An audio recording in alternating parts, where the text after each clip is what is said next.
Hey everyone, welcome to today's video. So today is the day where I get to talk about basically what we've seen in the community in the past few days since the raid and after the raid and all that. Now, I don't know if many of you know, there were all these rumors and whisperings that the raid was leaked, information about the raid was leaked. And some of my, audience members basically said, hey, aren't you going to talk about this? And I actually made a video like a day before the raid came out. The video was not published, and I shared it with one of my audience members. It's a private video, so if you go back and look at some of my comments, you should see the link. You can click it and go watch the video. But one of the reasons I did not publish that video was because I was waiting to gain some more information before I went out to say what I wanted to say. Now, remember back in April 1st, here is a state of the game video where the community developers basically came out and addressed the suspension / temporary ban wave, rollback, whatever you want to call it. And they talked about how they had these detection methods that they were quite certain on the fact that they were able to find out people who had actually used the exploits. If you want to watch the video, I have some timestamps here for you. 5 minutes, 20 seconds, all the way through the 10-minute mark. Hamish and Chris are basically back and forth talking about how, they were able to figure out who actually, was using the exploit and all that. And even Hamish basically said something about there might be false positives or whatever. And he said he's spoken to the people who are part of the group who were able to detect this stuff.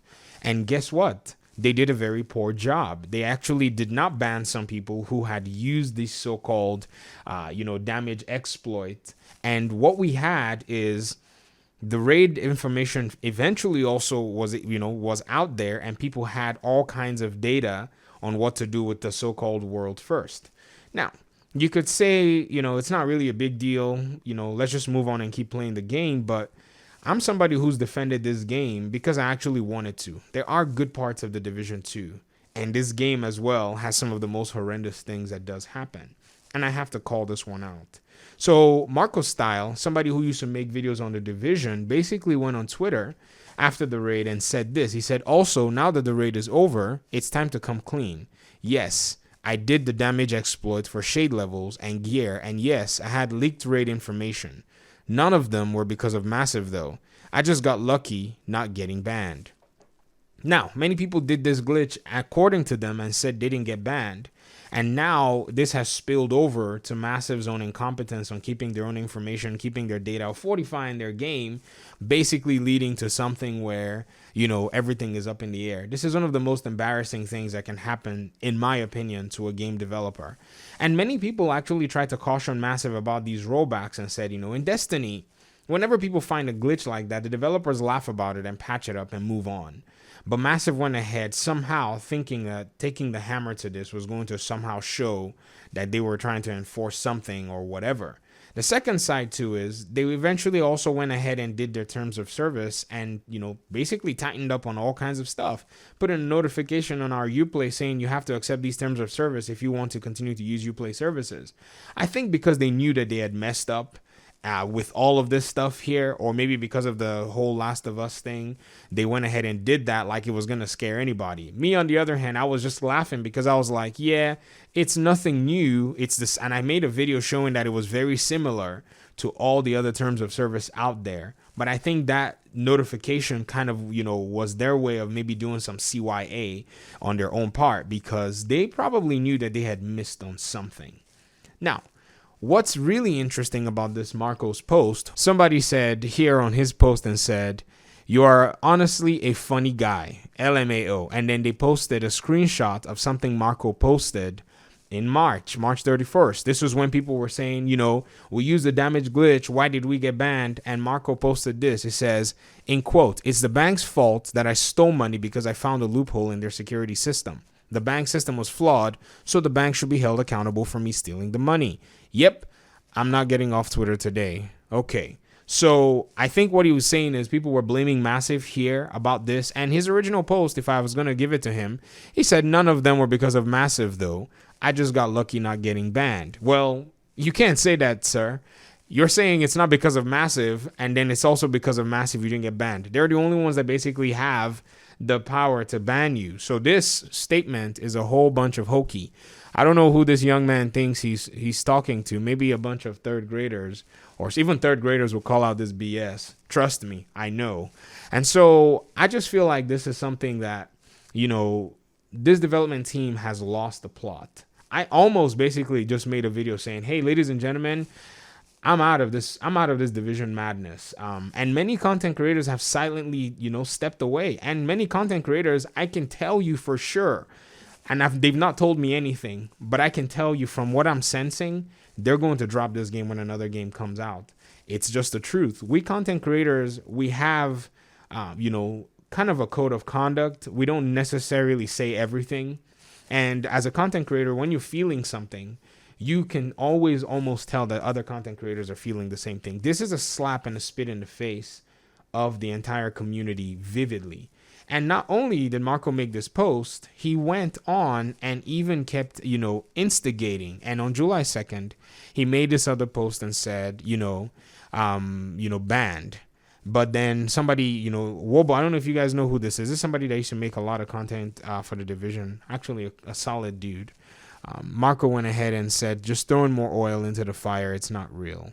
And so the baiting and the throwing of fire into the game, which already can be a dumpster fire or is a dumpster fire, depending on where you are, what does that really say? Some people are here saying this just feels like it's revenge to the development team who clearly have made a bunch of mistakes, and I will hold them accountable for their mistakes. But for me to just, for somebody to come ahead and start doing something like this and trashing the game, it shows a huge level of disregard.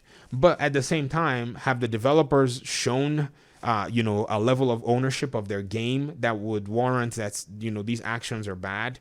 You can throw it out there however you want. You can say, well, the developers deserve it or the developers don't deserve it. At the end of the day, it just doesn't look good. And what I really feel for regarding this development team is this is going to be a stain on their resume. It's going to be a stain on their record. And I have to point out something in this video. As much as we look at the frontmen, and I call them frontmen, these guys that are usually here talking about all this stuff, as long as we look at them and point the finger at them, we will never get the solutions that we need. That's why I usually don't make videos like criticizing them, because as much as they do have a hand in the development of the game, there is a leadership structure in massive Ubisoft, and we don't know who's actually in the leadership at the helm of this ship. Maybe somebody can look them up, but I don't care to actually address them or talk about them.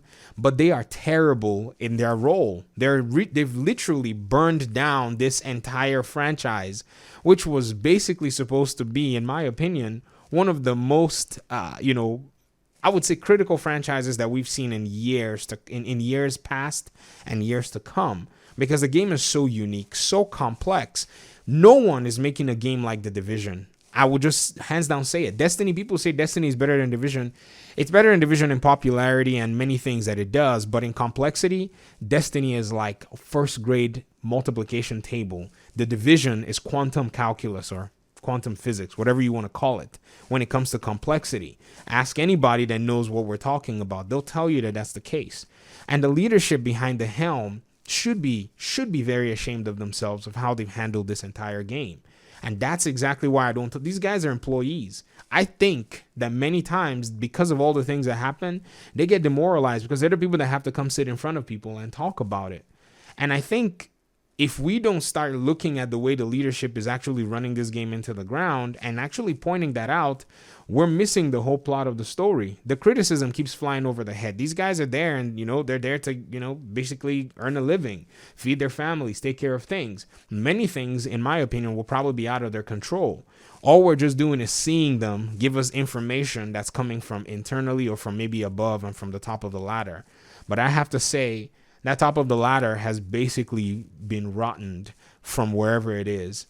Ubisoft needs to look very carefully into what's going on with the studio, because Ubisoft can actually deliver some really strong games. They delivered Assassin's Creed Odyssey. They delivered Assassin's Creed Origins. They went ahead and fixed For Honor. Ghost Recon Wildlands was a very good game. Yes, I didn't really too much want to grasp the game because the Division 1 was in play then, but that game was solid. Ubisoft can drop solid games. Don't get me wrong. Some people enjoyed Watch Dogs 2, which I didn't care for. Far Cry 5, huge success with a lot of the community. But so far, this game has just been basically quite embarrassing for even the people that are covering it.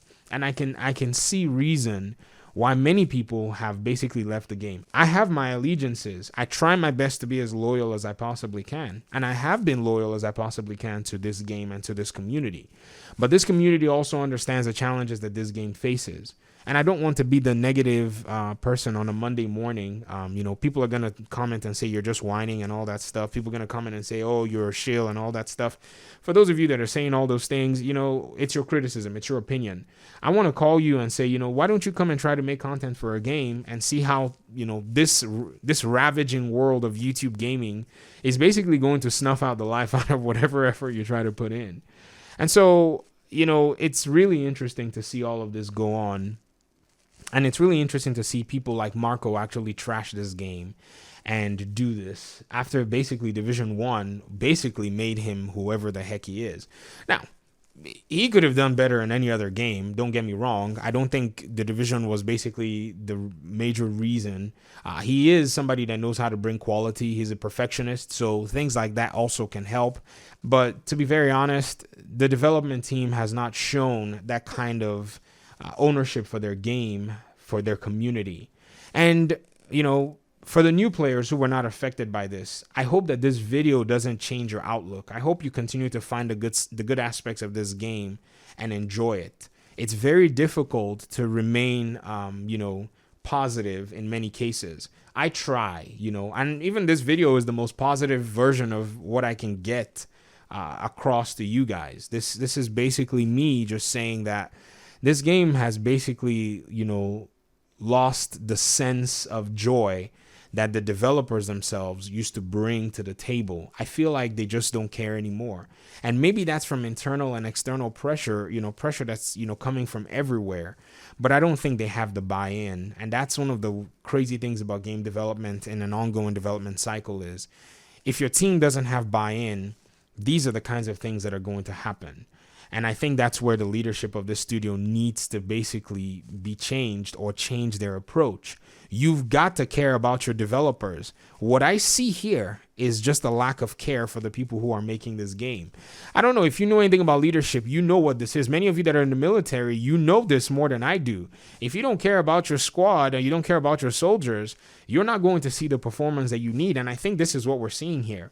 We're seeing this basically happen, but because of the PR and all the YouTube fluff, many people aren't looking deep into it. There's a deep sickness in here, ladies and gentlemen. And I'm really sad because these are talented devs. This is a very talented team that's just being overwhelmed by just poor management and poor leadership. But that's as best as I can put it, man. I mean, this is what I got to say. I got to get out of your hair. I'll see you all hopefully in the next video. I'll still be making Division videos. Don't get me wrong.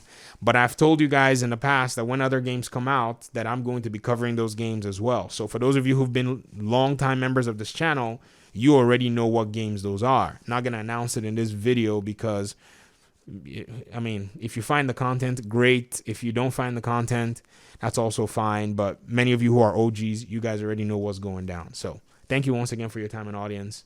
Peace.